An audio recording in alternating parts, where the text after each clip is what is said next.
दबदबा किंग ब्रजभूषण का बड़ा बयान, अखिलेश को लेकर खोले दिल के राज। आखिर क्यों करते हैं इतना सम्मान, पता लगी बड़ी खबर। पूर्वांचल में क्या बिगड़ेगा समीकरण।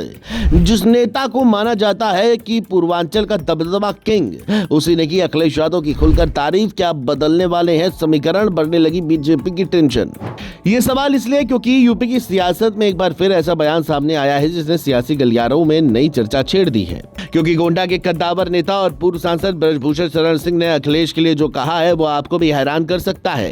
क्योंकि एक तरफ 2027 विधानसभा चुनाव की तैयारियां तेज हो रही हैं, तो दूसरी तरफ ब्रजभूषण ने समाजवादी पार्टी के राष्ट्रीय अध्यक्ष अखिलेश यादव को लेकर ऐसी बातें कही हैं जिसने राजनीतिक जानकारों का ध्यान अपनी ओर खींच लिया है। सवाल उठने लगे हैं कि आखिर बीजेपी के बड़े नेता माने जाने वाले ब्रजभूषण बार बार अखिलेश यादव के प्रति नरम रुख क्यों दिखाते हैं, और क्या इसके पीछे सिर्फ पुराने रिश्ते हैं या फिर कोई बड़ा सियासी संदेश भी छिपा हुआ है। चलिए जानते हैं।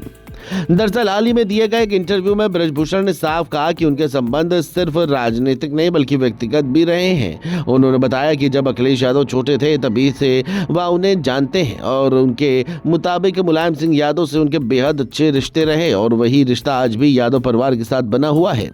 ब्रजभूषण ने कहा कि अखिलेश उनका सम्मान करते हैं और वह भी उन्हें स्नेह देते हैं। सबसे ज्यादा चर्चा उस बात की हो रही है जिसमें ब्रजभूषण शरण सिंह ने महिला पहलवानों के आरोपों वाले विवाद का जिक्र किया। उन्होंने दावा किया कि उस पूरे मामले में कई राजनीतिक दलों ने उन्हें घेरा, कई नेताओं ने उनके खिलाफ बयान दिए, लेकिन अखिलेश यादव ने उनके खिलाफ एक शब्द तक नहीं कहा। उन्होंने भी कहा कि मायावती और तेजस्वी यादव ने भी उस मुद्दे पर उनके खिलाफ सार्वजनिक बयानबाजी नहीं की। यही बात अब राजनीतिक विश्लेषकों के बीच चर्चा का विषय बन गई है कि आखिर ब्रजभूषण बार बार इस बात को क्यों दोहरा रहे हैं। उधर समाजवादी पार्टी की ओर से भी इस बयान पर प्रतिक्रिया सामने आई है। पार्टी प्रवक्ता दीपक रंजन ने कहा कि ब्रजभूषण का नेता जी मुलायम सिंह यादव के साथ पुराना संबंध है और वह कुश्ती जगत के बड़े नाम रहे हैं। उन्होंने ये भी कहा कि बीजेपी को हराने के लिए जो भी समाजवादी विचारधारा के साथ आएगा उसका स्वागत किया जाएगा। हालांकि उन्होंने साफ कर दिया कि किसी नेता को पार्टी में शामिल करना है या नहीं, इसका फैसला केवल अखिलेश यादव ही करेंगे। इस बयान के बाद अटकलों का बाजार और गर्म हो गया है। वहीं बीजेपी की ओर से भी जवाब सामने आया। बीजेपी प्रवक्ता राकेश त्रिपाठी ने कहा कि पार्टी पूरी तरह संगठित और अनुशासित है। उन्होंने याद दिलाया कि ब्रजभूषण शरण सिंह पहले भी अलग अलग राजनीतिक दलों में रह चुके हैं और फिलहाल बीजेपी के साथ हैं।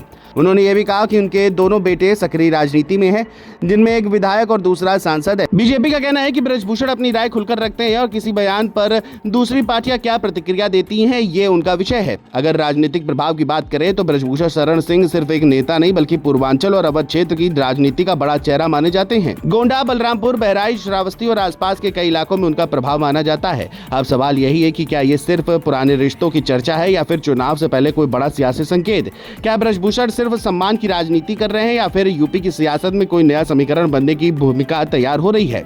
फिलहाल इसका जवाब भविष्य के गर्भ में है, लेकिन इतना जरूर है कि चुनावी माहौल के बीच ब्रजभूषण शरण सिंह के इस बयान ने राजनीतिक गलियारों में हलचल तेज कर दी है।